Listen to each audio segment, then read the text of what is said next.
Good morning. कैसे हैं आप लोग? आज हम बात करने वाले हैं थर्मोडायनेमिक्स टॉपिक जो आपका चल रहा था रिसेंटली कुछ दिनों से। उसमें उससे हम रिगार्डिंग कुछ बातें करेंगे। थर्मोडायनेमिक्स में आपको पता है मेनली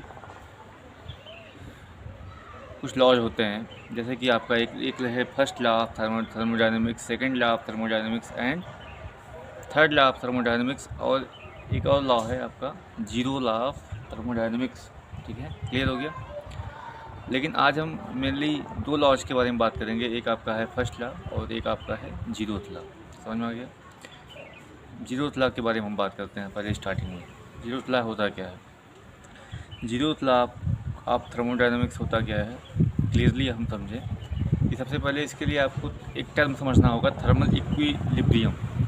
थर्मल इक्विलिब्रियम मतलब ये होता है, हम शॉर्ट में इसको एक्सप्लेन करने की कोशिश करते हैं कि अगर दो बॉडी है, ठीक है, और दोनों बॉडी को हम एक दूसरे के टच में रखे हैं, ठीक है, और जो वॉल ऑफ टच है, यानी कि जहाँ टच कर रहा है वो जो लेयर है वो मतलब कंडक्टिंग है, यानी कि वहाँ से हीट ट्रांसफ़र हो सकता है।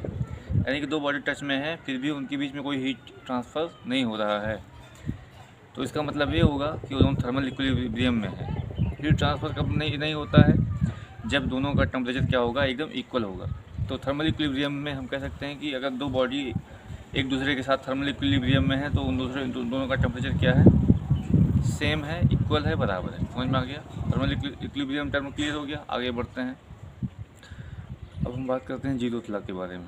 जीरोथ लॉ क्या होता है? जीरोथ लॉ यह होता है कि अगर दो बॉडी मतलब ए और बी दो बॉडी हैं, ठीक है, दो बॉडी अगर एक तीसरी बॉडी के साथ, मान लिया सी तीसरी बॉडी है, तीसरी बॉडी के साथ थर्मल इक्विलिब्रियम में है, यानी कि ए और बी दो बॉडी हैं, तीसरी बॉडी सी हो गई, तो ए भी थर्मल इक्विलिब्रियम में है सी के साथ, और सी के साथ बी भी थर्मल इक्विलिब्रियम में है, यानी कि ए और सी थर्मल इक्विलिब्रियम में है और बी और सी भी थर्मल इक्विलिब्रियम में है। If two body A and B are in thermal equilibrium with another body C, एक तीसरे बॉडी सी के साथ दोनों ए और बी थर्मल इक्विलिब्रियम में है, तो क्या होगा? तो जीरोथ लॉ क्या कहता है कि ए और बी भी एक दूसरे के साथ क्या होंगे, थर्मल इक्विलिब्रियम में होंगे। कहने का मतलब ए और बी दो बॉडी हैं, एक तीसरी बॉडी सी है, अगर ए भी थर्मल इक्विलिब्रियम में है सी के साथ, बी भी थर्मल इक्विलिब्रियम में है सी के साथ, तो ए और बी भी एक दूसरे के साथ थर्मल इक्विलिब्रियम में होंगे। ये आपका जीरोथ लॉ है। क्लियर हो गया? नेक्स्ट हम पढ़ते हैं फर्स्ट लॉ।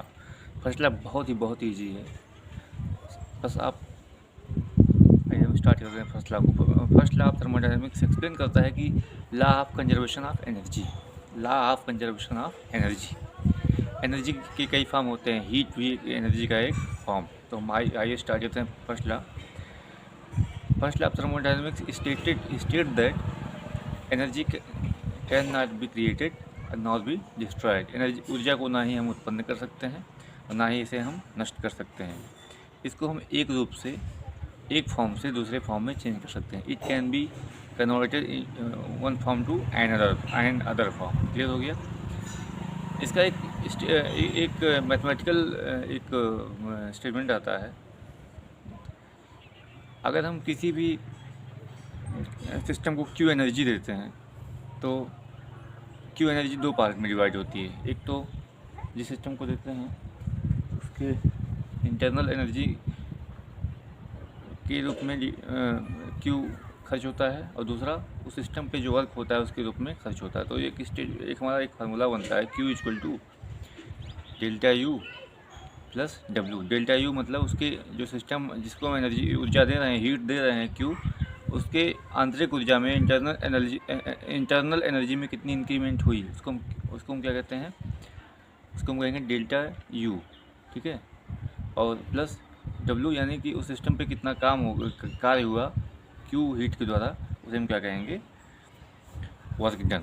तो इसका जो एक मैथमेटिकल स्टेटमेंट होता है वो होता है Q equal to delta U plus W. Clear? Thank you.